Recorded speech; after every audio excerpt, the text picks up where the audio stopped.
Olá, bem-vindos e bem-vindas ao meu canal. Esse é o segundo episódio dessa série de conversas com amigos, colegas, profissionais, arquitetos e urbanistas, sobre vários assuntos. E o tema de hoje é um debate muito urgente, que é sobre como o discurso neoliberal tem se infiltrado no debate urbano, muitas vezes disfarçado de preocupação com cidades mais vivas, mais seguras e mais caminháveis. Então, esse episódio ele nasce de um incômodo, que é de ver no meu círculo, pessoas que não concordam com os ideais neoliberais, compartilhando esse tipo de conteúdo sem perceber o que vem por trás, quem são por trás desses perfis, e quem tem se beneficiado desse discurso. E para conversar sobre isso, eu chamei o meu amigo Lucas Ciccone, com quem eu tenho conversado muito sobre esses assuntos há alguns meses, pelo Instagram e fora dele. Então, se tu puder, Lucas, falar um pouquinho sobre quem tu é, assim, e o que esse tema, de onde vem esse teu interesse pelo tema?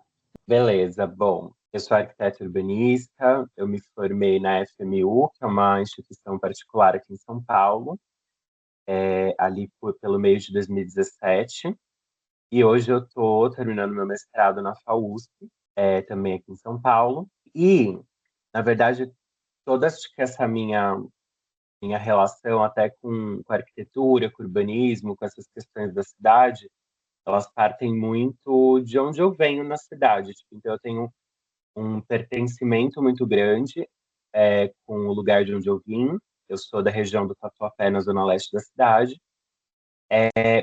E eu fui percebendo que dentro da arquitetura e do urbanismo, no caso aqui em São Paulo, e eu imagino que isso deva acontecer em outros lugares, só que com outras projeções, né? Então, por exemplo, pessoas que não são de São Paulo ou que não são do eixo Rio-São Paulo, estudam arquitetura e acabam se referenciando demais no eixo Rio-São Paulo, né? Uhum. E no caso, quando a gente está em São Paulo, por exemplo, a gente não trata de São Paulo inteira, a gente trata de pedaços de São Paulo, né? E eu fui percebendo isso ao longo da formação mesmo, né? Mesmo depois de formado, eu comecei a atuar, tipo, com alguns projetos, assim, a minha atuação, ela, assim, 90% ou 95% ela sempre se deu dentro do campo do urbanismo, do planejamento urbano. Então, eu fui estagiário durante a revisão do Plano Diretor de São Paulo na gestão do Fernando Haddad. Uhum. Então, trabalhei não só com o plano diretor, mas com o zoneamento, com algumas outras políticas urbanas.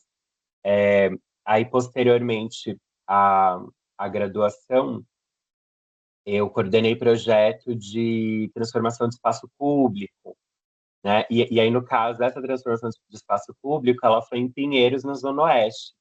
E aí eu pude também perceber justamente como que eu era visto, tipo, quase como um alienígena Uhum. ali naquele território. E isso reforçava, então, com que eu voltasse às minhas raízes, né? Acho que a arquitetura e o urbanismo, ela me tirou desse lugar por muito tempo, assim, no sentido de conhecer outros lugares, conhecer outras pessoas, mas de repente eu me vejo na necessidade de retomar o lugar Uhum. de onde eu vim, né, e fortalecer isso. E que é uma coisa que eu acho que tem tudo a ver com a discussão de neoliberalismo também, né? Então, posteriormente a essa consultoria que eu falei de espaço público, eu trabalho também, eu retomo para a Prefeitura de São Paulo, só que agora no Departamento de Patrimônio Histórico, na Secretaria de Cultura, isso no meio da pandemia de Covid-19.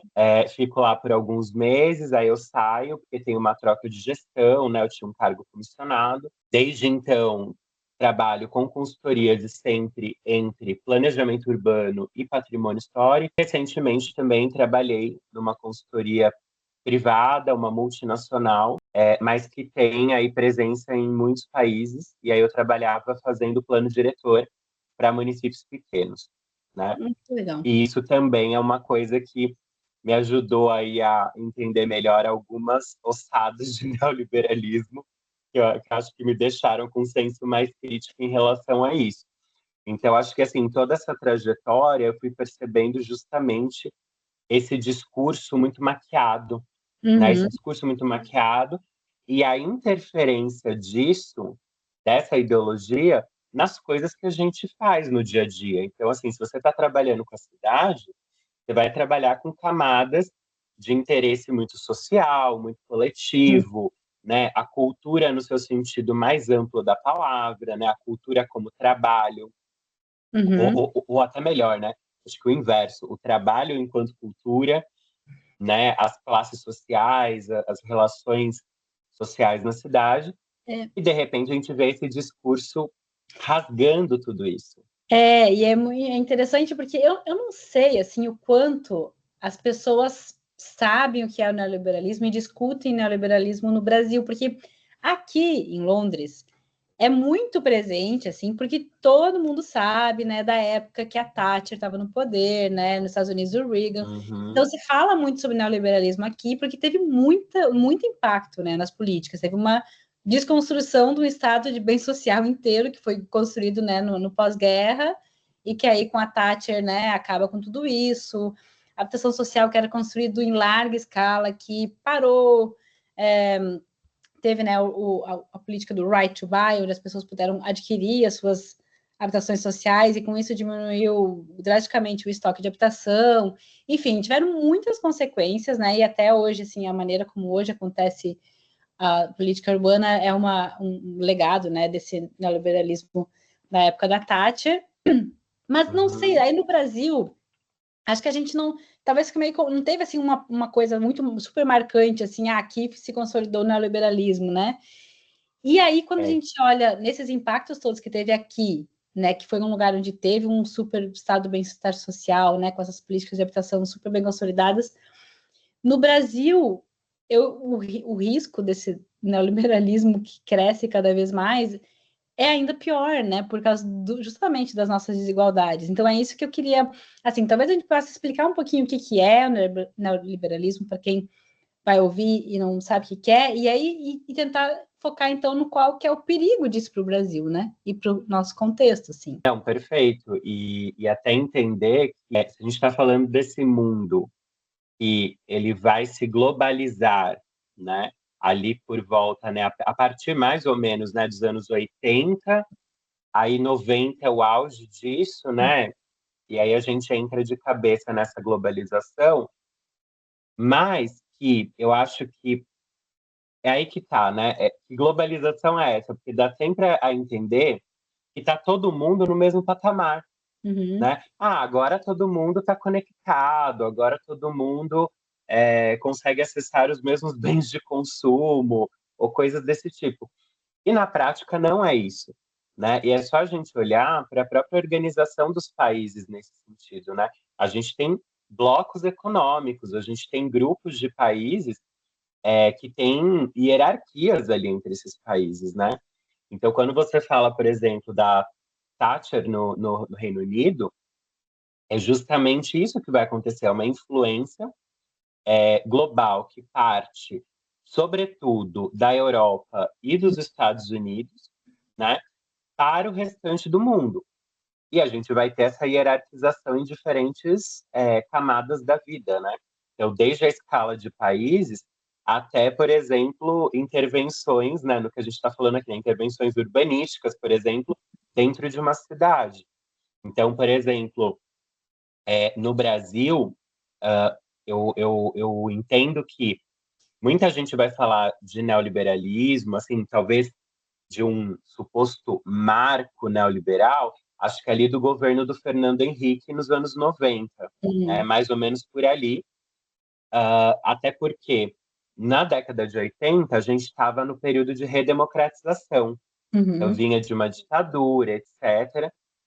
E a gente tem essa redemocratização, a Constituição Federal 88, o Fernando Henrique, anos 90,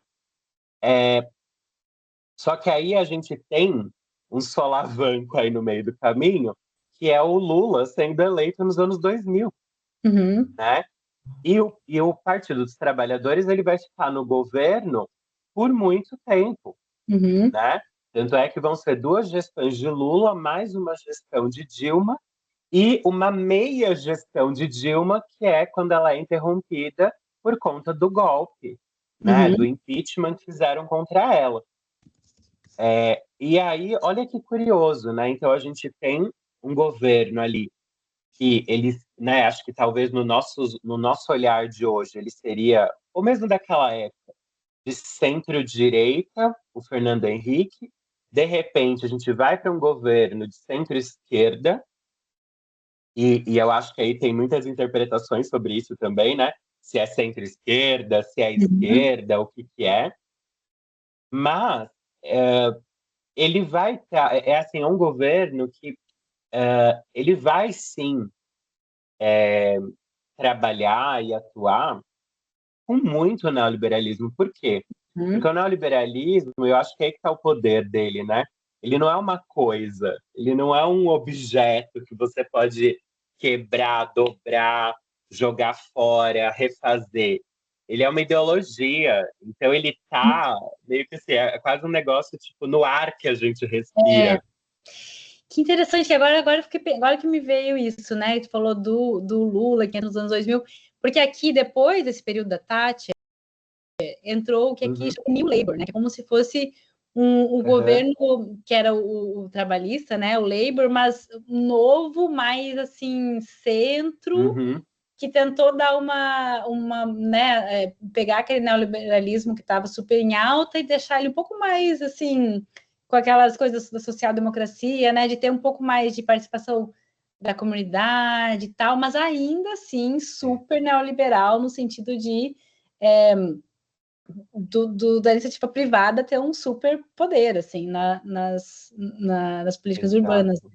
mas aí tentando um pouco, talvez muito ainda na base do discurso, porque tá, agora sim, vai ser o setor privado que vai comandar tudo isso aqui, mas a gente vai ouvir um pouco mais a população, não sei o quê, né, para dar uma maquiada ali na coisa, mas que a Uhum. gente aqui no fim e até hoje é assim, quem, né, lidera toda a produção habitacional e tal é o setor privado, né?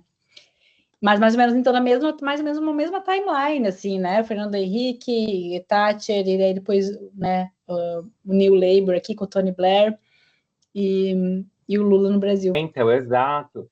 E eu acho que é isso, né? Vão surgindo essas variações que vêm sempre de um novo, Uhum, né? Essa vontade de se refazer, de colocar uma roupa nova, né? Uma roupagem nova para algo que, na verdade, vem de muito antes, né? uhum, E, e claro, exatamente acho que como você falou, que são esses pactos, né? E aí vão se construindo esses pactos para dar uma ideia sempre de fugir dos extremos, né? Ah, não, porque os extremos são ruins, né? Até a palavra extrema, ela tem uhum. uma coisa de extremada, né? É. Pelo menos no português, né? Se a gente for pensar assim. E então, o que que vai acontecer, né? Até para, acho que a gente pensar o que que é a diferença, né, do liberalismo e do neoliberalismo, né? Eu acho que é uma coisa que sempre Uhum, aparece muito. E até para puxar o gancho do que você pensou antes, assim, putz, mas assim, se aqui no Reino Unido a gente tem um marco, né, mais evidente do que é o neoliberalismo, a partir de quando ele vai começar de fato, o que que é isso no Brasil, né? E aí que tá, é um país que foi, por muito tempo, uma colônia de Portugal, né? Então, teve muita escravidão. Aí, tá, termina a escravidão entre muitas aspas, né? Quer dizer, ela não termina, a gente não supera esse uhum, episódio. O país começa a receber um mar de imigrantes, de repente ele se industrializa, ele começa a se industrializar, e aí muita coisa vai acontecendo, né? O Brasil é isso, é essa bomba, né? Ele é um uhum, país gigantesco que começa a se urbanizar muito rapidamente, ao mesmo tempo vai ter essa industrialização fomentando essa urbanização em diferentes lugares do país. Em paralelo, a gente vai ter também o modernismo brasileiro acontecendo, Tanto que nos anos 50 vai ter o projeto de Brasília, e Brasília é inaugurada em 60, tentando exportar essa imagem de um país moderno, né, que estava ali tentando romper com essa imagem que ele tinha anteriormente e tudo mais. Quer dizer, e aí muito rapidamente, chega nos anos 70, nos anos 80, as metrópoles, principalmente acho que no Sudeste e no Sul, elas vão perdendo a indústria tradicional enquanto algo que engendrava essas cidades, né? E aí a iniciativa privada, no caso, iniciativa privada, porque as indústrias também são privadas. Só que aí a gente entender os meandros disso, né? Que iniciativa privada é essa, né? Vai ser justamente a produção imobiliária que vai passar a engendrar a dinâmica das cidades, né? E não mais a indústria. Claro, isso só vai realmente, acho que, se fortalecer ali pelos anos 90, né? Mas, assim, no meio de tudo isso, né, se a gente for pensar, isso é um recorte temporal, assim, no máximo de 100 anos, o que para um Uhum. país do tamanho do Brasil é muito pouco, né? Uhum. A gente teve essas efervescências, e a gente não superou nem a escravidão, nem a ditadura. Então, a gente Uhum. tem camadas e camadas de desigualdade que não Uhum. foram superadas, e, de repente, a gente se vê diante de um Estado que ele é muito cooptado, e aí a diferença, né? Liberalismo e neoliberalismo. O liberalismo que não queria a intervenção do Estado de jeito nenhum, né? Então, assim, não, imagina, o Estado é para as questões sociais, coisas assim. Na economia, o Estado não se mete. E aí Uhum. o neoliberalismo, ele chega é, pegando partes do Estado que interessam para a iniciativa privada e se valendo disso para o seu próprio interesse e benefício, né? É, Ou seja, gente, o que é isso num país tão extremamente desigual como o Brasil, né? mas tu estava falando da desindustrialização, né? Porque o contexto aqui do governo da Tati era justamente também Uhum, nesse contexto da desindustrialização. E é muito interessante que quando eles começaram a perceber que a desindustrialização ou a desconcentração industrial, né, ia causar uhum, problemas por causa de desemprego, né? Eles primeiro, o governo investiu bastante em programas de regeneração urbana, assim, mas que eram focados nas pessoas, então eram programas de empregabilidade, uhum, né, para tentar melhorar a vida das pessoas ali. E aí, ali nessa época, então, final dos anos 80, muda completamente isso, né? Com o avanço do neoliberalismo, o foco se dá no espaço físico, né? De reutilizar, enfim, demolir e fazer regenerar essas áreas através da intervenção no espaço físico e com a iniciativa privada, né, como a que vai liderar ali, mas com o governo, na verdade, eu estudei isso no meu doutorado, investindo muito mais do que ele investia nos programas anteriores, quando era liderado pelo Estado. Então, o investimento uhum, público foi gigantesco para facilitar, para atrair o investimento privado, né? Então, é um estado uhum, mínimo o que eu sempre falo é que de mínimo não tem nada, ele continua grande ali, só que atuando a favor da iniciativa privada, né? E não das políticas sociais mais, né? Enfim. Então é uma super falácia, assim, essa do Estado mínimo, né? Mas enfim, em resumo, o neoliberalismo é isso, né? É a não intervenção do Estado para o mercado poder agir livremente. E o que a gente tem visto hoje, né? Então, nos dias de hoje, ou nos últimos anos, não sei se eu posso dizer nos últimos 5 anos, aumentou bastante, assim, talvez esse discurso dentro das políticas urbanas, né? E porque é muito uhum, interessante ver que nos anos 90, ao mesmo tempo, né, que acontecia esse avanço, né, e essa consolidação do neoliberalismo, é quando também surgiam o novo urbanismo, né, e essas críticas ao urbanismo moderno, e a gente começou a estudar mais Jane Jacobs, que é dos anos 60, mas que, enfim, a gente começou a estudar mais essas Uhum. coisas, e começou a falar mais, então a cidade tem que ter fachada ativa, tem que parar de ser voltada para o carro. Então, esse discurso estava junto com aquele outro discurso na economia do neoliberalismo, né? E as coisas se ligam. A gente acha, e eu, assim, eu também, eu dei aula de urbanismo uns anos atrás, e eu falei muito sobre isso, assim, sobre as fachadas ativas, né? Que a gente vê que traz mais segurança, enfim. E eu, então, não, faz o quê? Gente, já faz uns 10 anos isso que eu dei essas aulas. Eu não tinha me tocado ainda do discurso neoliberal que vinha junto com isso. E eu só fui me dar Uhum. conta, acho que faz uns 3 anos, quando alguns perfis surgiram e começaram a espalhar esse discurso, e aos poucos eu fui vendo, tem algo errado, tem algo errado aqui. E eu acho que ainda muita gente não percebeu. Então vamos falar um pouco sobre isso, sobre esses. O que a gente está vendo nas redes sociais e fora delas, né? Porque já está saindo, né? Não, e eu acho assim, até botando um pouquinho mais de lenha na fogueira, desse marco que você falou, né? Tipo, acho que de uns 5 anos para cá isso deu uma piorada. E o que que teve há 5 anos? O início da pandemia, Uhum. né? Então, de fato, isso foi um marco. Por quê? Porque foi um período onde uma grande parte das pessoas, né, a maior parte das pessoas estavam realmente mais isoladas, estavam Uhum. mais dependentes da modalidade remota para trabalhar, para estudar. Então a gente passou muito mais tempo conectados. E eu acho que até o presente, né, até o momento atual, a gente segue nessa Uhum. toada, né? Quer dizer, a gente já era bem conectado antes da pandemia, mas teve um Uhum. incremento, a gente percebe isso, Sim. né? Até na nossa saúde mental mesmo, né? O quanto que a gente despende de horas em rede social.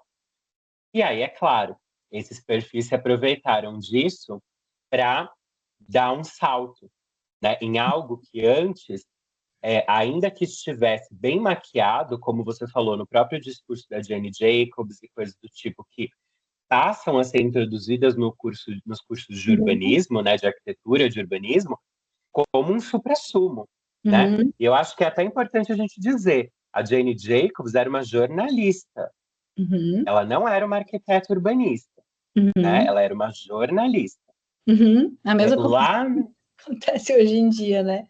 Temos exatamente, exatamente, a mesma coisa que acontece hoje em dia, de você ter alguns profissionais que vão adentrar a esse discurso, vão adentrar a esse discurso das políticas urbanas, Uhum. e eles vão influenciando as pessoas. Então, é bem essa coisa do influencer mesmo, né? Que é uma coisa que está pegando muito hoje em dia. Parece super revolucionário, assim, porque talvez é uma pegada que é diferente daquilo que a gente aprendeu na faculdade, talvez.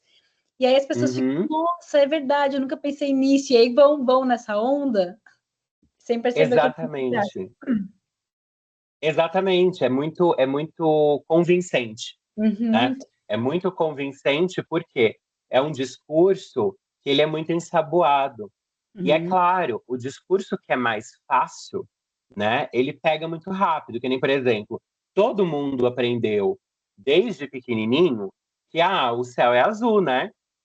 Quando na verdade, né, na prática química das coisas, não é, o céu não é azul. Na verdade, a gente enxerga o céu azul por vários motivos químicos aí que eu não sei explicar. Mas eu sei que tem esse trelelê. Com o neoliberalismo é mais ou menos a mesma coisa, né? É a gente pegar e falar: ah, não, mas ó, vai ter uma parte do mercado imobiliário no Brasil, aliás, uma grande parte, que vai passar a fazer projetos muito a toque de caixa. Então, assim, é tudo muito massivo, ou seja, esses projetos eles têm uma qualidade arquitetônica muito ruim, muito baixa, que não tem uma real preocupação com as pessoas que vão morar ali e nem sequer uma preocupação com as pessoas que estão em volta desse empreendimento, Uhum. né, com a cidade, no caso. E aí, esses empreendimentos, num país também aquela coisa da desigualdade.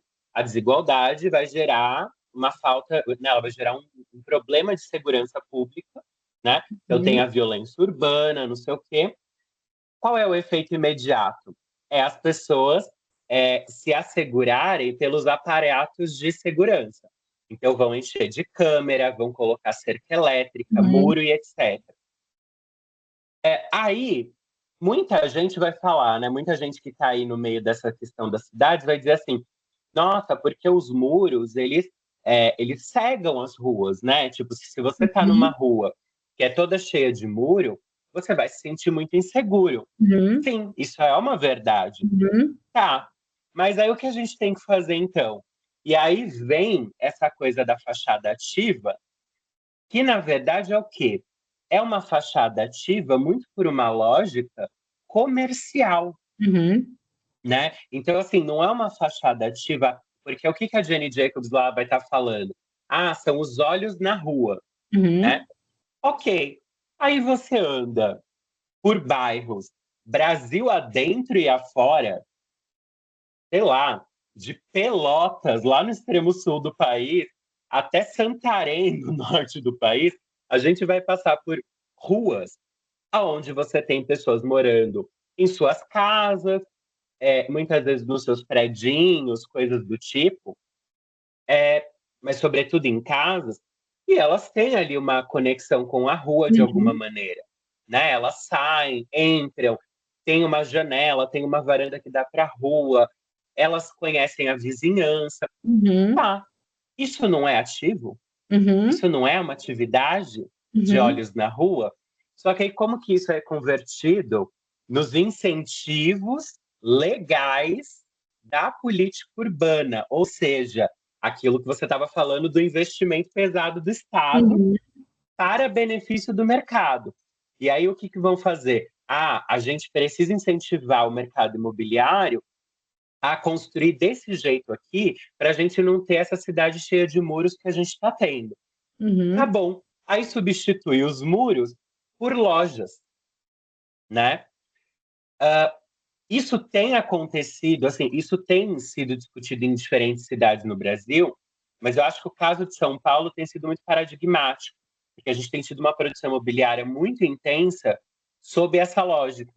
Quando a gente vai olhar essas lojas no térreo, são lojas, assim, são espaços para lojas, né, serem alugadas. Então, veja só, a lógica de propriedade, né? Quer dizer, um comerciante ele não vai poder comprar essa loja para ser proprietário daquele pedaço né, daquele imóvel. Ele vai ser um inquilino. Ele vai ser inquilino de quem? Normalmente da incorporadora que é a proprietária do prédio, né? Então a gente está falando de uma lógica diferente de propriedade também, né? Quer dizer, é uma concentração não só de renda, mas de propriedade fundiária, né? Então é essa lógica, no fundo é essa lógica de fachada ativa. Então olha que coisa louca. Os olhos na rua da Jane Jacobs são usados para fomentar isso, nesse discurso dos perfis de Instagram e Porque Twitter. o bairro que a minha mãe mora, por exemplo, tem olhos na rua super, ou a rua aqui do lado, que não tem comércio nenhum, mas tem até uma plaquinha dizendo Neighborhood Watched Area. Porque as pessoas estão olhando, conhecem, as pessoas moram ali há muito tempo, elas estão olhando para a rua, elas veem quem está passando por ali, então elas conseguem ver, né, se é aquela, né, a vizinha fofoqueira fica ali na janela, sabe quem está passando, e a região fica segura por causa disso. Mas não precisa ter comércio necessariamente para isso. A ideia, mas claro, a ideia de ter comércio, ter usos variados, para ter movimento. Então, o que é interessante porque assim, parece que a identificação dos problemas é correta, assim, todo mundo vê que tem problemas, né? E todo mundo parte disso, temos problemas. Eu acho que é a maneira, é a proposta de como solucionar que é o que está errado, né? Então, sim, a gente tem áreas que não tem olhos para a rua, porque tem muro. Mas aí a gente não vê esses perfis falando, não podemos ter muro. A gente vê eles falando, temos que ter comércio no térreo e temos que não ter recuo. Como se não ter recuo no bairro da minha mãe, assim, das casas tem seu recuo, mas continua tendo olhos para a rua, tendo lugar que as pessoas convivem, né, na frente das suas casas. Então, o recuo não é necessariamente o problema, né? Mas aí, quando a gente vê, o que a gente tem que prestar atenção nesses discursos desses perfis no Instagram é justamente o tipo de solução que eles estão dando e quem que vai realmente se beneficiar com isso. Porque sempre, não tem como, assim, não sei como que as pessoas não percebem, né? Mas não tem como não entender que o mercado imobiliário vai fazer sempre o que for melhor para ele, né? Para lucro, que nem é uma questão assim, né? Nossa, o mercado imobiliário é um bicho-papão, né? É o ruim lá, malvado. Não, essa é a função dele. Ele vai trabalhar para ter mais lucro, né? E o Estado é o que tem a responsabilidade social, né? Então, por isso a gente tem regras, por isso a gente precisa das regras, né? E o que a gente vê, né, por trás desses perfis todos, que quando a gente começa a pesquisar quem realmente está por trás dos perfis e ver as ligações, né? Que a gente vê para quem que esse discurso está funcionando, né? E é isso que a gente quer que as pessoas prestem um pouquinho mais de atenção. Tem uma coisa também que muito do que você está falando é aquilo, né? Que eu acho que a gente ainda não falou disso, mas que a sua fala agora acho que traz a oportunidade, que é a legislação urbanística, né? Então, o zoneamento, né? E o zonear ele é influenciado justamente dos Estados Unidos, né? Essa influência vem dos Estados Unidos para o Brasil, e é essa ideia de você separar usos e funções na cidade. Só que quando isso vem para o Brasil, a maior parte do Brasil, né, assim, das cidades já está ali. Então essa lei ela está atuando sobre uma cidade que é existente. Então essa ideia de separar uso e função, ela não vai se cumprir à risca em todas as cidades, né? Por exemplo, no caso de São Paulo, o zoneamento ele vai surgir da maneira como a gente conhece hoje, né? A partir da zona exclusivamente residencial das mansões, das velhas elites. Então, elas se auto-isolaram lá. Só que, por exemplo, onde eu moro é uma região que sempre foi de uso misto pelo caráter, né? Porque era uma região de população trabalhadora, de fábricas, indústrias, enfim, de comércio popular, serviços. Então, quando essa região vai se transformando, tudo isso sempre foi zona mista. E misto muito além até do que o próprio zoneamento coloca, né? Só que olha que coisa interessante, né? Ao invés da gente enfrentar a desigualdade indo sobre os espaços das elites, a gente usa territórios muitas vezes de classe média, né? De grupos trabalhadores, para insuflar essa dinâmica do mercado imobiliário, muitas vezes interferindo negativamente nesses espaços. Então, assim, dinâmicas que sempre foram super saudáveis, né? Ali naquele bairro e tudo mais, elas passam a ter elas passam a ter uma dinâmica super negativa, tipo, de perda de, por exemplo, aquela questão do comércio popular. Esse comércio popular, muitas vezes, ele não vai ser possível de acontecer nessas lojas de fachada ativa que os empreendimentos imobiliários estão produzindo, né? Por quê? Porque essas lojas, além de serem caras, você também tem uma coisa da arquitetura enquanto uma identidade, às vezes até de classe. Então, o que vai acontecer? E ainda mais num país muito desigual como o Brasil. Existe um tipo de espaço que espanta pessoas de certas classes sociais e mesmo raciais, né? Muitas pessoas negras, sobretudo pessoas negras periféricas, elas não se sentem bem-vindas em determinados espaços e com razão, né? Porque muitas vezes até o segurança que está lá na porta, ele é treinado para agir contra essas pessoas, né? Então a gente percebe que tem problemas que são muito estruturais, daqueles problemas lá do passado que nunca foram superados de fato, que são os reais problemas. E aí a gente pega, né, o que o neoliberalismo vai fazer? Ele vai pegar, ele vai criar falsos problemas para ele criar um discurso que ele se beneficie, né? E que no caso são os grupos dominantes, né? São essas elites. E é muito, eu acho que também é muito importante a gente falar, né, que quando vem esses memes, essas tirinhas, né, o Twitter, que agora, né, já há algum tempo virou o X, né, o X, ele passou a ter, inclusive, né, até com essa coisa do Elon Musk ter comprado a rede e tal, o algoritmo passou a beneficiar perfis de direita, né? Então, assim, olha né, quer dizer, tem todo um mecanismo aí para que Uhum, esse tipo de discurso seja perpetuado. Então, não é só um meme, né? uhum, Não é só, às vezes, uma coluna num jornal de grande circulação, que também acontece isso. Esses perfis, né? Eles surgem. Isso eu acho que para explicar também, né, para quem está ouvindo a gente, que esses perfis eles nem sempre são de atores individuais. Às vezes você também tem, né, um coletivo ali por trás de algumas pessoas, né, ou às vezes de algumas empresas, que vão influenciar uma mentalidade que é muito deturpada, né? Então eles vão começar a fazer muito essa linguagem dos dias de hoje, que é a linguagem do meme, né, e coisas assim, em redes sociais que estão recebendo muito benefício para fazerem esse tipo de distorção. Como uhum, é um consumo rápido de informação, você não quer pensar muito a respeito. uhum, Você quer olhar aquilo de bate-pronto e acabou, né? Quando na prática tem realmente interesses, né, sendo cultuados ali atrás. E a gente percebe também, eu acho que isso começou também a surgir, acho que de uns 5 anos para cá, que é justamente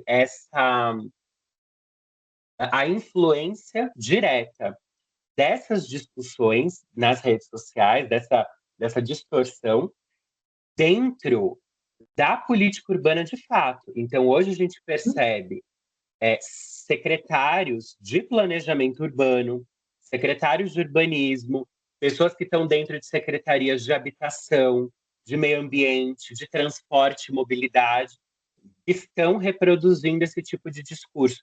Inclusive, o campo do patrimônio histórico é um dos que tem sido ceifados nessa. Por quê? Porque esse tipo de discurso neoliberal dentro do urbanismo, ele, ele se coloca de uma maneira a passar por cima de uhum, tudo aquilo que é obstáculo uhum. para esses interesses do grande capital, né? Que seriam, então, esse mercado imobiliário, inclusive, hegemônico, né? Quer dizer, não é um É, mercado imobiliário qualquer, é um é, grande mercado. e aí parece que eles colocam, né, essas soluções como se fossem regrinhas que você segue aquilo e tem uma cidade viva e caminhável, né? E aí parece que Hum, como se realmente as políticas urbanas, né, ou enfim, a dinâmica urbana só precisasse de habitação, só precisasse de loja e habitação, né? Então eu até uhum, comentei contigo que eu queria falar sobre isso, sobre essa mensagem que eu tinha recebido no Instagram uma vez, onde eu postei nos stories uma proposta de uma ampliação da prefeitura de Carazinho. Em Carazinho, infelizmente, a gente não tem nenhum imóvel tombado, não tem política de proteção de patrimônio nenhuma, mas a prefeitura é lá, uma edificação Art Deco, do início, né, de quando a cidade foi fundada, né, há 100 anos atrás, então, obviamente, é o patrimônio, né, e tinha uma proposta bem uhum, legal de ampliar, e eu achei super legal aquilo, né? Que ao invés de, sei lá, eles querem sair de lá e demolir a prefeitura, eles estavam pensando em ampliar ela. Super legal. E aí eu recebi uma mensagem desse amigo meu super neoliberal, falando assim: é bonitinho o prédio e tal, mas já está na hora da prefeitura sair dessa área central aí valorizada e deixar as pessoas morarem aí. Então ele defendeu que, tipo, né, aquele prédio ali não tem densidade, né? Que é aquelas regrinhas, né? Tem que ter densidade, tem que ter um comércio embaixo. Então, essa prefeitura tem que sair dali para a gente poder construir prédio para a população poder morar ali naquela área. Como se, né, quem será que iria morar naquela área, né? Não tem política nenhuma dizendo que é para ter habitação social, por exemplo. Então, obviamente, seria habitação que não seria acessível para a maioria da população, né? Ignorando completamente a questão de patrimônio e ignorando que as pessoas precisam do uso da prefeitura. As pessoas usam aquela prefeitura no centro, elas vão ali todos os dias, né? Então, são várias outras áreas que são ignoradas, assim, né? Como se a gente realmente tivesse que ter prédios altos, grande densidade na cidade inteira, com comércio embaixo, assim. Não, então, você me lembra, esse caso é perfeito, né? Ele é muito emblemático do nível que chegou, né, a ponto de terem pessoas que estão cogitando remover a prefeitura para poder fazer o empreendimento imobiliário, tipo, né? Quer dizer, agora tudo, então, é só o morar, Uhum. né? E claro, eu não estou nem entrando no mérito do morar para poucos, mas assim, É, tudo virou o morar. E é esse checklist, é o cardápio, né? São as boas práticas. Então, assim, para ser bom, tem que cumprir o checklist. não, e daí eu fui pensando esses dias também num post que eu vi falando sobre as regrinhas da Jane Jacobs. Não é regras, eu quero dizer outra palavra, que não tá me vindo uma. Enfim, aquele a receita ali, né, para uma cidade Uhum. viva. E aí eu fiquei pensando, cara, uma favela no Rio de Janeiro, que eu visitei agora, tem tudo aquilo ali. Tem usos mistos, tem um comércio ali vibrante, tem olhos para rua, tem tudo aquilo, né? Mas É. não é aquilo que eles estão pensando, quando eles estão falando disso, né? Então, E você ainda me lembrou de um caso que, em 2019, eu comecei ali uma luta, tipo, com outras pessoas para poder pedir o tombamento de um conjunto de casas que fica aqui no Tatuapé, que é a Vila João Migliari. E ela fica bem perto do metrô, então teve esse lance, né? Tipo, de o incentivo à alta uhum, densidade uhum, está fazendo com que o setor uhum, imobiliário construa mais nessas porções da cidade. Acabou que 20, eram 60 casas, 20 foram demolidas por uma construtora, e o restante, as 40 que sobraram, o proprietário ainda não tinha vendido. E a gente pediu tombamento. O que aconteceu? Naquele momento, teve um colega que, assim, uh, inclusive se posicionou favorável, né? E é um colega que é do campo de mobilidade, né? E tudo mais, transportes, etc. E aí se posicionou favorável, né? Porque aquilo se realmente mostrava o quê? Você está tirando um conjunto de casas que eram colocadas para aluguel, casas de 60 metros quadrados, 60, 62 metros quadrados, geminadas, então a gente está falando de casas modestas, né? Casas muito bonitas, muito confortáveis, mas muito modestas. Substituindo isso por, né, empreendimentos que não vão ser destinados para essas pessoas que estavam uhum, morando de aluguel ou que tinham, inclusive, um comércio uhum, alugado ali, né? O que aconteceu? Passou um tempo e esse mesmo colega, ele vira a casaca totalmente para esse discurso.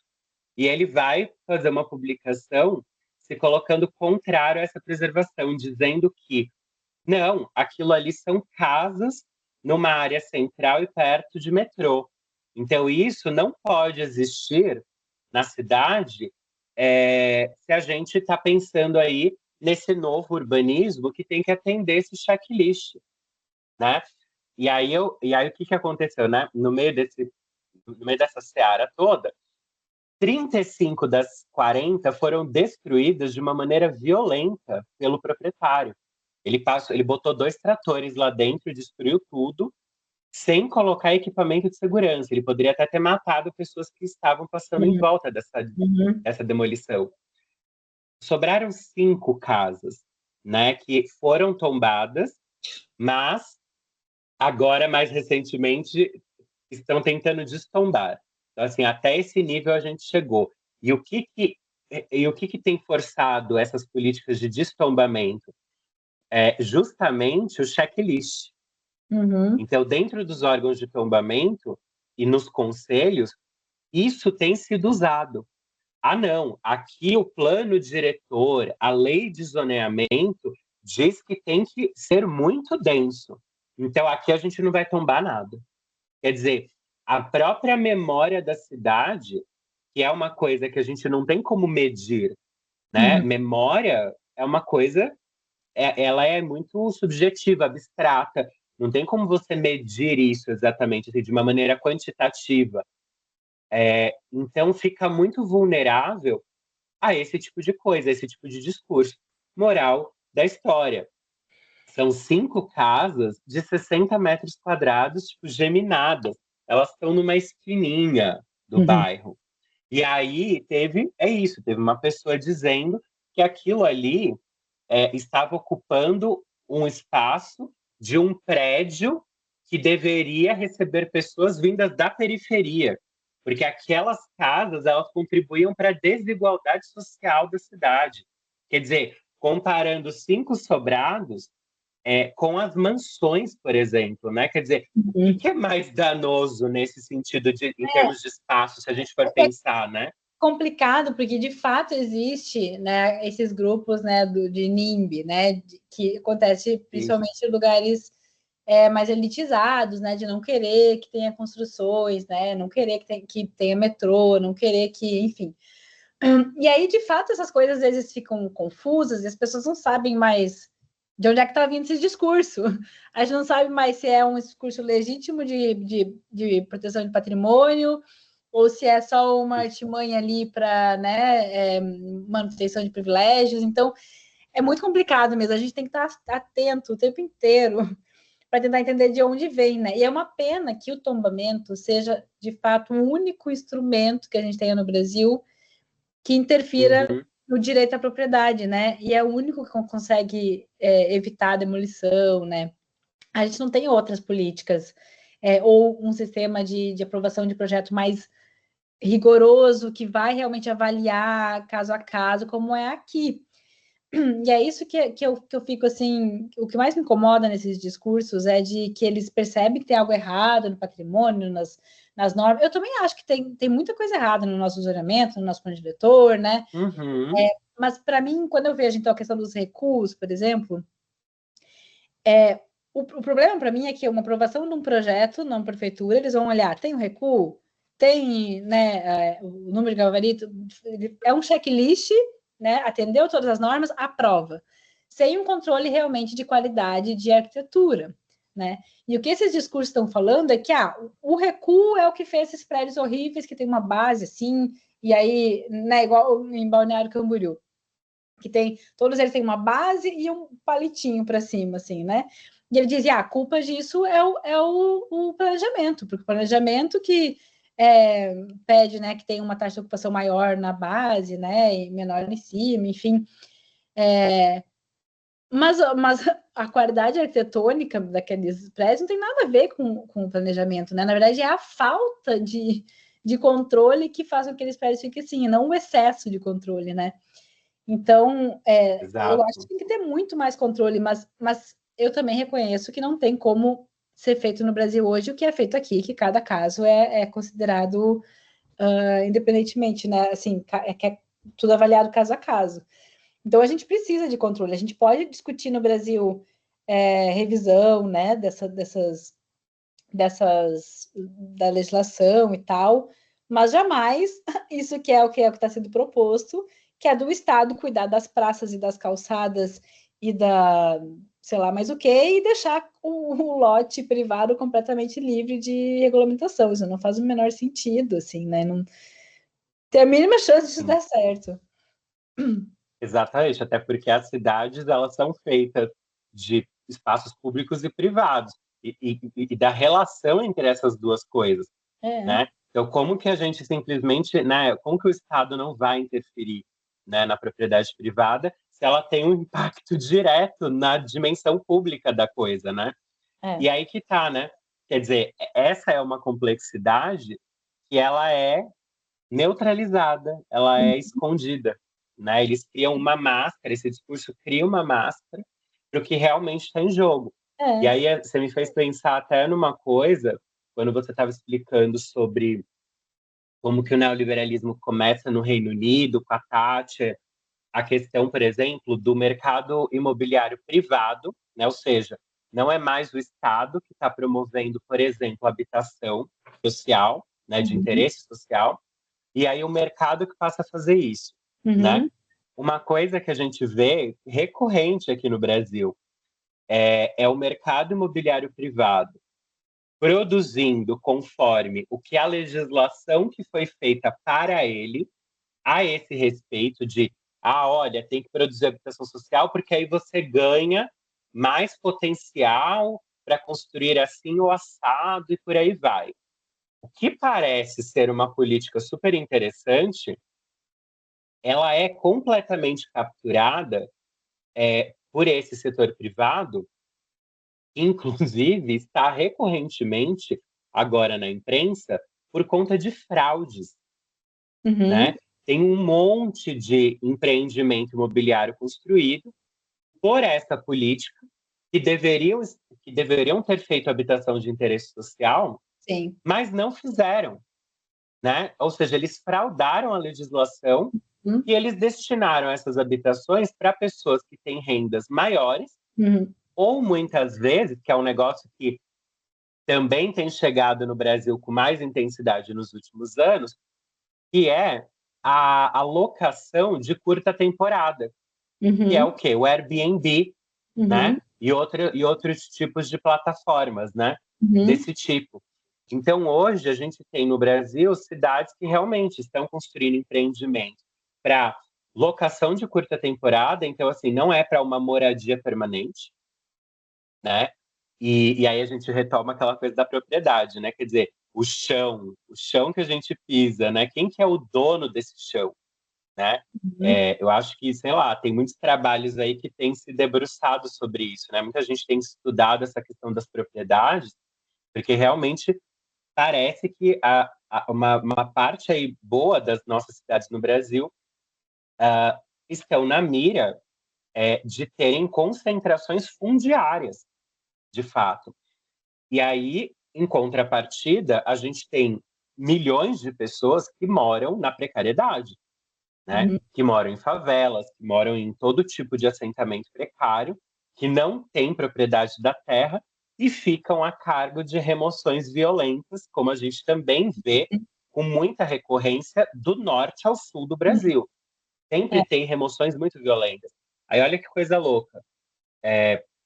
Até para juntar um pouco do que a gente estava falando da questão de patrimônio. Então, muitas vezes a gente permite com que patrimônio cultural de relevância, assim, de interesse coletivo, público, legítimo, seja destruído em nome de um discurso que é, assim, um discurso que ele finge que se preocupa com a injustiça social, e aí, assim, não, a gente vai destruir esse patrimônio para adensar esse lugar, para trazer pessoas da periferia para morarem perto do trabalho, para morarem perto do transporte público.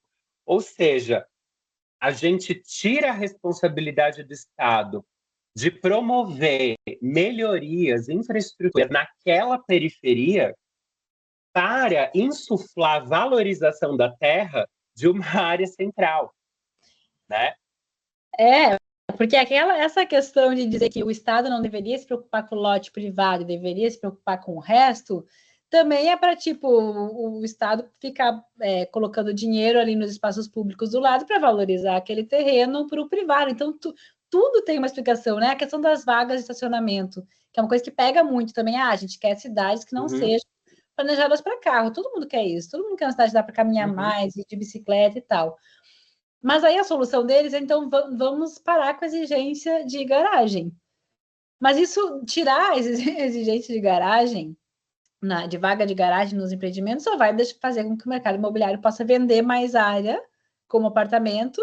Mas e quem que resolve a questão do carro? Onde é que essas pessoas vão estacionar? Vão estacionar na rua e aí o Estado é que vai ter que dar um jeito naquilo ali, né? Ou as calçadas. Hoje em dia, o passeio público é responsabilidade dos empreendimentos. Aí eles querem dizer, não, olha que o estado dessas calçadas, a culpa disso é porque no Brasil é o proprietário que é o responsável, então deveria ser o contrário. Então eles querem não ser mais responsável por nada que está ali, né, do lote para fora, e não é assim, né, que se resolve esses problemas. É muito mais complexo do que o que eles tentam, né, mostrar.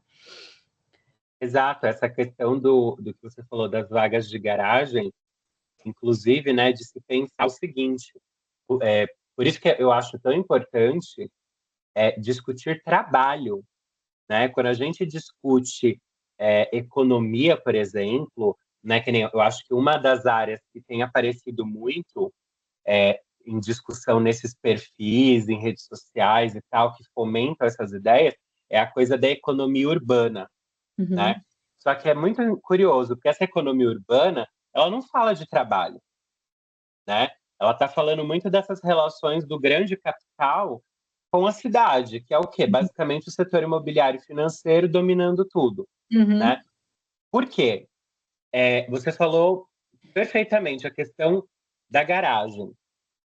Por exemplo, pessoas mais pobres que muitas vezes fazem um tipo de negócio na garagem da sua casa, né? Isso é muito comum nas periferias brasileiras, tipo, em todas as regiões do país, isso é muito comum. Aí você imagina, muitas vezes essa pessoa, mesmo que ela seja mais pobre, às vezes ela precisa ter algum tipo de veículo, tipo, mesmo que seja um carro barato, uhum, né? uhum, Porque a gente também teve isso, né? Com a indústria automobilística também engendrando muita coisa no país, né? O transporte por ferrovia ele foi reduzido para dar espaço para o carro. A gente sabe disso. E entra exatamente o que você está dizendo. Todo mundo, a maioria das pessoas gostaria, uhum, sim, de cidades melhores para se caminhar, é mais seguro, é mais agradável, né? É menos poluído.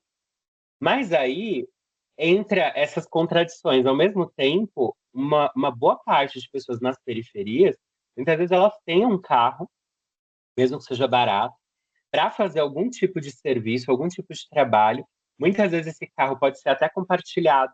Ele não precisa ser de uma única família, ele pode ser compartilhado uhum, entre vizinhos, às vezes. E aí você tem esse negócio ali na frente da sua casa, né? Eu vou dar um exemplo muito próximo a mim, né? Que é o seguinte, eu falei, eu moro aqui na região do Tatuapé, que é uma região que hoje em dia tem predomínio de classes médias, né? É uma região super privilegiada da cidade, né? Nos dias de hoje. Mas eu tenho um vizinho aqui de bairro que ele destoa do entorno, porque é uma família muito pobre que conseguiu esse lote há muito tempo. É uma família que veio da região de Itaquera, que, para quem não conhece, é na zona leste de São Paulo, mas já é um bairro na periferia da zona leste. E eles conseguiram esse lote aqui. Eles não tinham grana para, por exemplo, fazer um projeto legal de uma casa, mesmo que fosse simples e tal. O que eles fizeram? Eles fizeram uma autoconstrução. A casa deles é como se fosse a casa de uma favela, né? uhum. Só que no meio de um bairro de classe média, né? E aí imagine o conflito disso, né? Porque muitos vizinhos aqui acham que a casa deles desvaloriza, né? Uhum. O entorno. Imagina, né? Só na minha rua, o metro quadrado já está para mais de 7.500. E o que que acontece? Com o que eles trabalham, né? Qual é a fonte de renda? Eles trabalham com sucata. Uhum. E onde eles armazenam? Na garagem que eles construíram, né? Uma casa inteiramente autoconstruída, tem muita precariedade ali na casa. Uhum. Mas você tem uma garagem ali que ela é toda estoque de sucata, porque os carroceiros, que é uma Uhum. coisa também comum no Brasil, né? Uhum. Essas pessoas precarizadas que vão com uma carroça Uhum. pegando entulho na rua, elas levam para essa casa para Uhum. armazenar no que seria a garagem dessa casa. E na frente você tem uma Kombi, né? Então assim, é um carro antigo, tá bem velho e tal. Porque essa Kombi, eventualmente, faz um transporte aí dessa Aham. sucata para algum outro lugar. Aí eu te pergunto, se essa família vai morar num apartamento como esse, num HIS, numa habitação de interesse É, social dessa, e aí, como que exato. fica o trabalho dela? É ignorar completamente as realidades diferentes, né? Eu trabalhava nas ocupações lá em Passo Fundo, e aí um monte de gente fala assim: ah, mas eles moram lá numa ocupação irregular e não querem, aí querem dar uma casa para eles, num apartamento, né, num conjunto habitacional, e eles não querem. Mas, gente, você sabe como é que eles vivem ali? É justamente isso, é um monte de papeleiro. Como não tem como aquela família, né, se encaixar naquele padrão. E aqui eu vejo muito isso. Então, o que eu estou vendo no Brasil hoje é, é, é, é chegando agora, né, finalmente, essa mesma tipologia de empreendimentos novos que aqui já está consolidado há bastante tempo, que é esse mesmo tipo de edifícios, então, que tem comércio no térreo, né, seguindo todos esses princípios do novo urbanismo, né, inclusive aqui misturando, eles falam muito da mistura, né, então tem apartamentos de vários tamanhos para misturar tipos de pessoas de rendas diferentes, mas que ele é claramente voltado para um tipo de pessoa, assim, que jovens que trabalham no centro de Londres, que usam o metrô, e que é uma camada só da população, mas é para esse tipo de pessoa que está sendo construído, né? Então é a classe média alta, que trabalha, que janta fora, vai tomar um drink depois do trabalho, né? Ou trabalha de casa. E que ignora completamente as diferenças, né, das pessoas, assim, os tipos de morar e tal. E a gente vê, eu acho que esses discursos atraem muito as pessoas, acho que de classe média, né, e que é também onde estão, eu acho, que a maioria dos arquitetos, urbanistas e tal. Então é muito fácil a gente mesmo, do nosso meio, ser muito atraído por esse discurso e a gente mesmo esquecer que a cidade não é feita disso, né? Só disso. Exato, são maquiagens, né? Tipo, e são acho que essas ilusões mesmo, né? Eu acho que até algo importante, você falou em algum momento da conversa, da coisa da participação, né? E a própria participação social no meio desse cenário todo, ela também é muito ilusória, né? Por quê? Porque nessa captura do neoliberalismo pelo Estado, né? Essa captura do Estado por parte do neoliberalismo, que vai atribuir ainda mais poder para esse capital hegemônico, o que vai acontecer? Esse capital hegemônico ele tem acesso direto às tomadas de decisão dentro de prefeituras no Brasil, né? Então, assim, se nas metrópoles isso já acontece de uma maneira descarada, quem dirá em cidades médias e pequenas, aonde muitas vezes a família de quem está no governo, de prefeitos, prefeitas, às vezes a família é a maior loteadora do município, né? E essas relações elas ficam assim completamente misturadas. Aí fica a pergunta: como que se faz participação social, né? Participação popular de verdade? Como que a população vai ter os seus anseios realmente ouvidos, né? E praticados? E aí o que eu penso muito é que se aqui em Londres que existe consulta popular, né? Então todos os processos de aprovação têm 21 dias que fica aberto para consulta popular, né? Tem políticas que exigem que uma porcentagem dos apartamentos sejam para habitação acessível, né? Se aqui, com tudo isso, ainda acontece, né, esses problemas gigantes de gentrificação, de déficit habitacional, de tudo isso, imagina no Brasil, onde a gente não tem essas políticas e ainda tem esses discursos querendo convencer a população toda de que o Estado é o problema pela arquitetura feia, pela falta de habitação, né? E querendo fazer a gente acreditar que a desregulamentação é o que vai resolver nossos problemas, né? Então é Exato. perigoso. E sempre se espelhando em um modelo de cidade, né? E assim, o que você falou lá do cardápio, esse checklist, essas boas práticas, na prática isso serve para que tipo de cidade, né? Porque assim, se a gente já vê problemas assim de desigualdade em países como Estados Unidos, Canadá, países europeus, Austrália, né, que são países ricos, desenvolvidos. A gente vê esse tipo de coisa acontecendo, o que dirá em países da América Latina, da África, da Ásia, né, que você tem desigualdades muito mais profundas. E que, na prática, o modelo de cidade, ele vem justamente desses países centrais, né? Então, é aquilo, né? Você pede para a inteligência artificial gerar uma imagem, né? Ah, eu quero uma imagem de uma rua que tenha casas, que tenha comércio e tal. Quando essa imagem é gerada, não é Passo Fundo que vai aparecer ali. Sei lá, é um bairro de Nova York, Uhum. é um bairro de Londres, né? Tipo, é, não vai ser, sei lá, não vai ser Pelotas, não vai ser Santarém, não vai ser São Paulo, não vai ser nada disso. Vai ser uma cidade de fora, né? Uhum. Vai ser justamente essa cidade num modelo eurocêntrico. E claro, né? É o modelo eurocêntrico e ainda maquiado, Uhum. né? Porque o próprio, ah, esses próprios países ricos, desenvolvidos, eles também têm seus problemas internos, eles também têm suas desigualdades internas e as coisas que fogem à regra.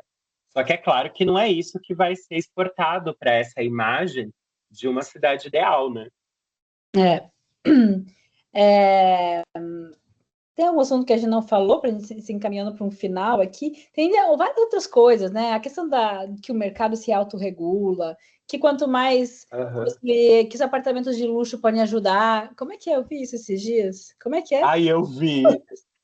Que quanto É, os apartamentos de luxo podem reduzir a déficit habitacional, sei lá, algo assim. exato, exato. Então, umas coisas que até aí tu vai ler, e aí eu sempre me coloco assim, né? Eu tento ler essas coisas com a cabeça de quem não sabe nada sobre o assunto, né? Quem não estuda a Uhum, área, e eu penso, cara, vão comprar isso aqui, né? Então, porque é um discurso que parece fazer sentido. Então, é isso que. Fala.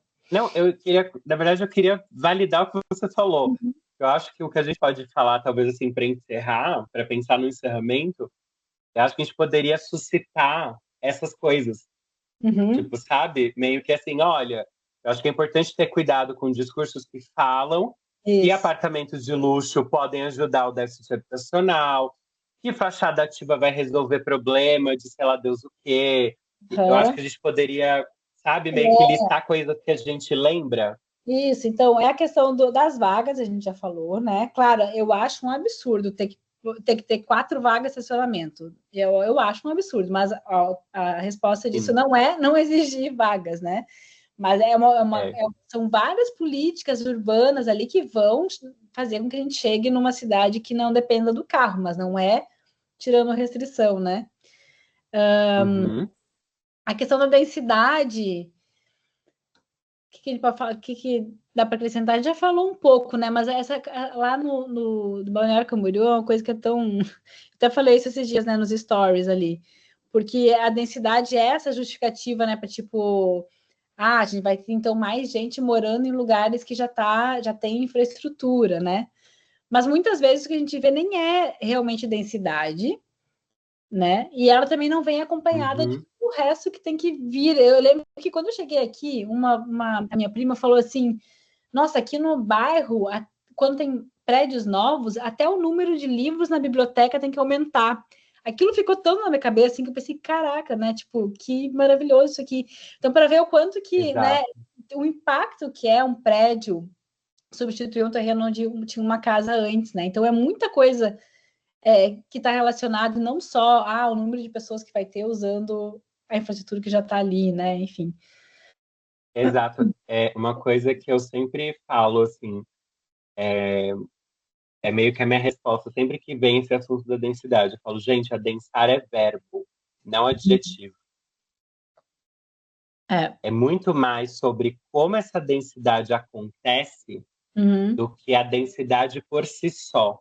uhum, Porque normalmente vem esse papo, porque temos que colocar mais pessoas num lugar que tem muita infraestrutura.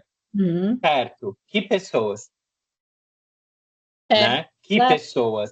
é, Qual é a renda? Qual é a raça? isso, Qual é, sabe, as limitações dessas pessoas? Tem muitas camadas, é, né? Falar pessoas é muito vago.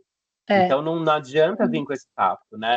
A realidade ela é muito mais complexa do que isso. E a questão do patrimônio também, né? Isso acaba apresentando um risco muito grande, porque a maioria das cidades no Brasil, a área central é onde a gente tem patrimônio, né?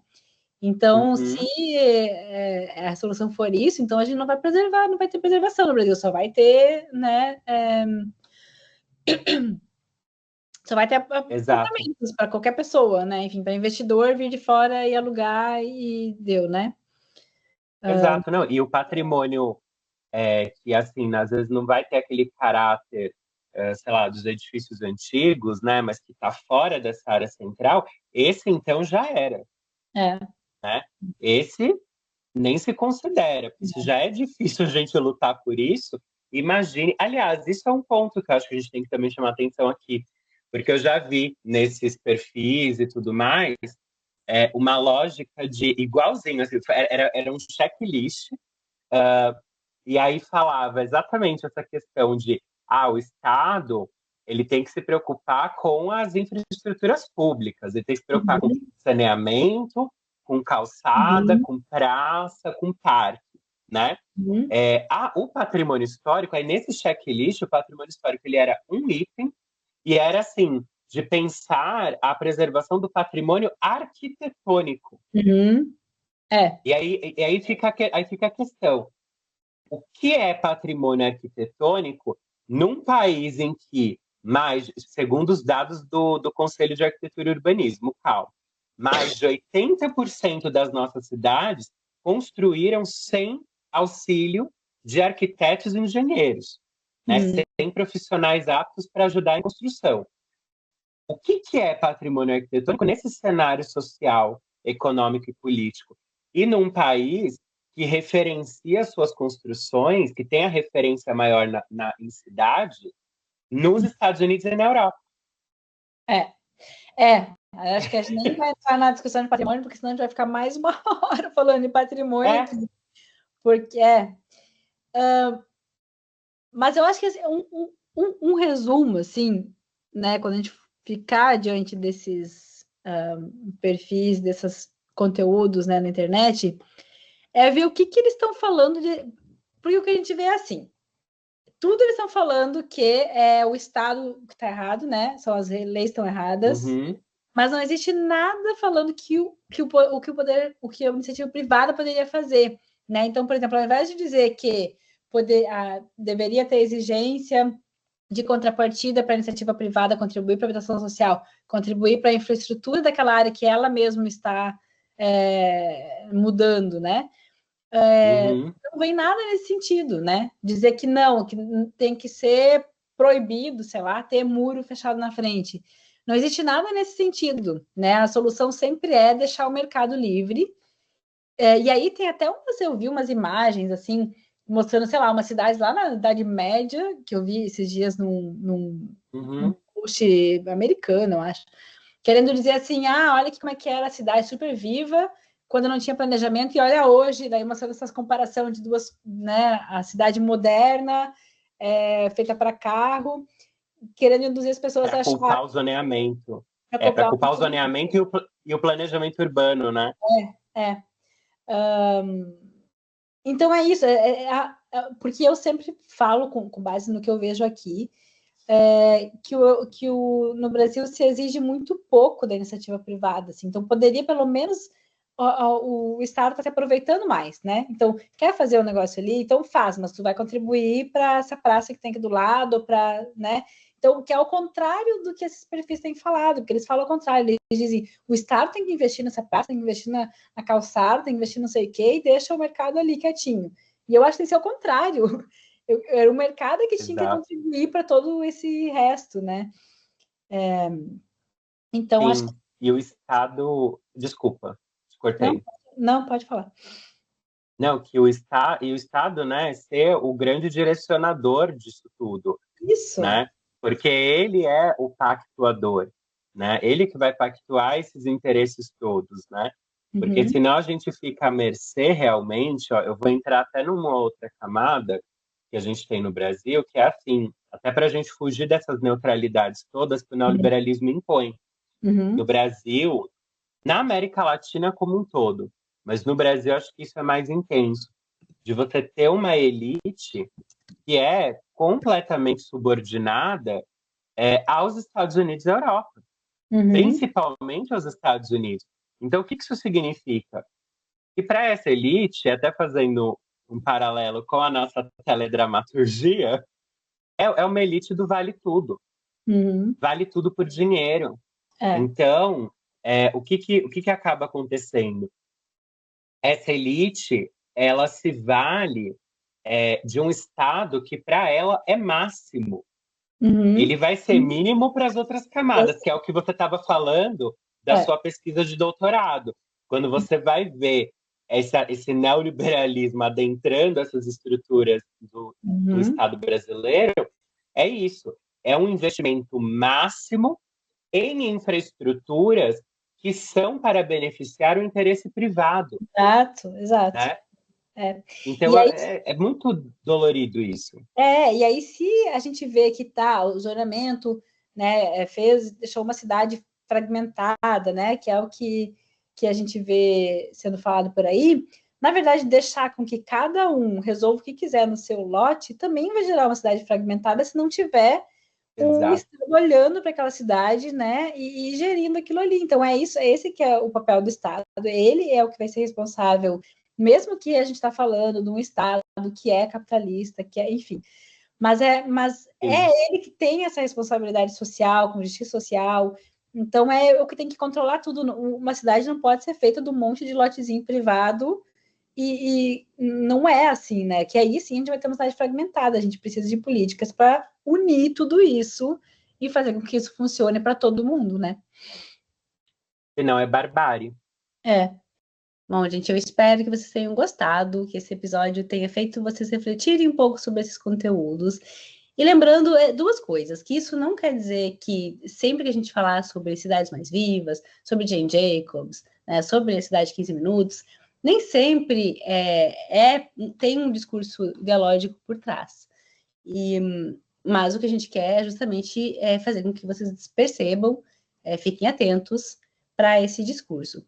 E a outra coisa é que, claro, se você concorda com o neoliberalismo e tal, tudo bem, né? O que a gente está falando aqui é principalmente para as pessoas que não concordam e que têm caído nesse tipo de discurso. Então, eu espero que essa conversa tenha sido útil para vocês e até a próxima.